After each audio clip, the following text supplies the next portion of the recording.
కానీ శుక్రవారం అనేది చాలా ప్రధానం ఆ తల్లికి. కానీ శుక్రవారం నియమం చాలా ముఖ్యం. హిందువులకు అన్ని రోజులు గొప్పవే, అది తెలుసుకోవాల్సింది. అయినా ప్రధాన నియమాలు రెండు జాగ్రత్త పడాలండి. ఒకటి శుక్రవారం, ఇంకోటి ఆదివారం. ఈ రెండు ప్రధానం. అందులో ఇతరులకి ఒకరోజు ఒకరికి గొప్ప. యుగాల నుంచి భారతీయులకి రెండూ గొప్ప, తెలుసుకోండి ఇక్కడ. కానీ శుక్రవారం అమ్మవారిని ఆరాధించాలి, ఆదివారం అయ్యవారిని ఆరాధించాలి సూర్యభగవానుడి రూపంలో. ఈ రెండు రోజులు అత్యంత పవిత్రంగా ఉండాలి. తినరానివి తినరాదు అంటే మిగిలిన రోజుల్లో తినచ్చని చెప్పట్లేదు.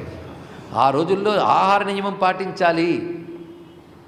మాంసాదులు పుచ్చుకునే వాళ్ళు కూడా ఆ 2 రోజుల్లో మానివేయాలి. ఆ 2 రోజులు తినేవాళ్ళు తినచ్చు, తినకూడని వాళ్ళు తినరాదు ఎప్పుడు కూడా. ఆ పరంపరలో ఉంది.